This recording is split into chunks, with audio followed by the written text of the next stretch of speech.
Any investor who's learning this from the risk factor statement of the prospectus is a little bit behind the curve. It's been pretty obvious for about a year that Elon Musk's political activities have a bearing on his businesses, but this, of course, is an acknowledgement of that. And also, I guess, Tim, as you're kind of hinting, maybe a suggestion that Musk has plans to re-enter the fore. Although he sort of said as much on Twitter, a week ago when he launched the America Party. All right, but does this take it to, if he's putting this language in the tender offer for SpaceX, I mean, does it kind of make it even more formal or official? I mean, does it take it to another level? I mean, we saw these risk factors. I'm less familiar with them as they apply to private marketing fundraising, but of course they do show up in public market fundraisings as well. On quarterly reports, annual reports. I just had a quick peek at the last Tesla earnings release back in April. It had two new risk factors. One related to essentially perceptions about the stability of the management team, kind of a wordy way of saying negative stories about our CEO, and another about tariffs and a host of other things. So, I mean, I think this is more an acknowledgement of something that Musk himself has talked about. And this is not, I mean, maybe this, in some ways, I guess this is confirmation that people inside of SpaceX are aware that Elon Musk has discussed very recently plans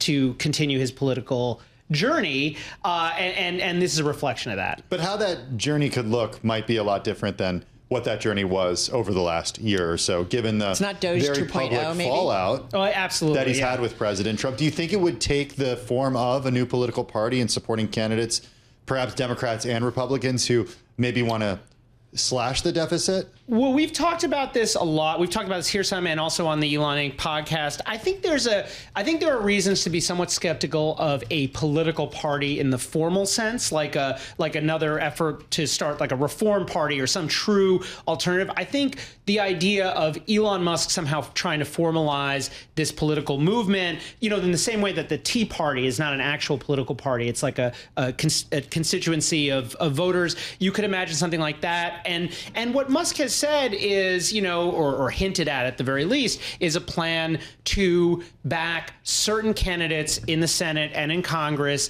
and then try to use that to be, as a sort of point of leverage in negotiations over bills and so on. And I think, there's something to be said for that, right? If he were able to, say, peel a few Republican Senate or House votes away, like that would give him more leverage over Trump than he has now. There are also reasons why this could backfire spectacularly. All right, let's just remind everybody, as Max has been reminding us, that, he has talked about, kind of staying exposed to politics or staying in politics. We're talking about Elon Musk. In fact, here's what he had to say on May 30th from the Oval Office. I expect to continue to provide advice whenever the president would like advice. I hope so. I expect to remain a friend and an advisor, and certainly if there's anything the president wants me to do, I'm at the president's service. All right, again, that was Elon Musk there with Donald Trump, the president of the United States, back on May 30th. So, Max, if we read something like this, I mean, who knows? Is it going to be what? Was that the day with the black eye? That was the black eye. Okay, I just wanted to. That was parenting mishap. Yeah, sorry. The reason I ask is because you were on our program yesterday. The whole big take. It's the cover of Bloomberg Business Week. The issue is on my desk. Right, yeah, and this is all about this. This is like the no. financial filing equivalent of a black eye, right? An acknowledgement that that there is risk here and risk for his companies. I mean, just now as we're talking about this, Musk has been tweeting sort of semi-taunting the Trump administration over reports around the Golden Dome, reports that the Defense Department might look for alternatives to SpaceX.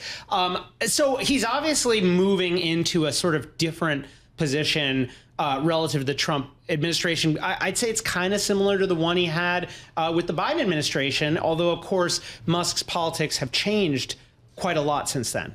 Yeah, I guess that's what I was curious. Like, is it that he's going to go back and become buddy again? Or like, we just don't, like, in what form? Or is he kind of like this and just figuring out a different involvement in Well, US I mean, I politics. think Musk has carved out an identity that puts him to the right of President Trump on a whole bunch of issues.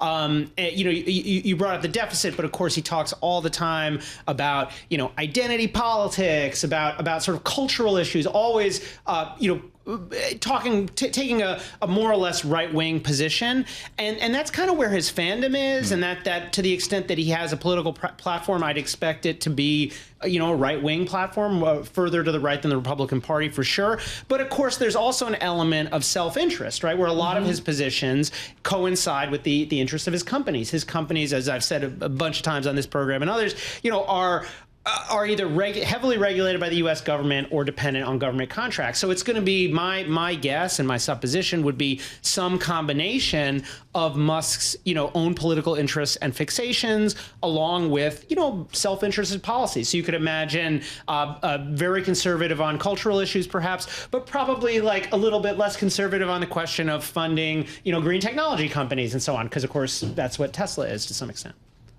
We'll see. I don't know. Yeah, day by day. Hey, this is a great story, though. Yeah. Dana Hull, Lauren Grush, Ed Ludlow, SpaceX warning investors that Elon Musk could return to U.S. politics. Max, before we let you go, is this more the lawyers covering themselves than it is an indication that Musk is going to have a new adventure? I think more or less. And I think anytime you see something like this in a filing, obviously lawyers, as much as Musk has a stated view that is not super positive about lawyers, my assumption here is that this is lawyers and investor relations types trying to cover their bases. He signs off on it, of course, right? Yeah.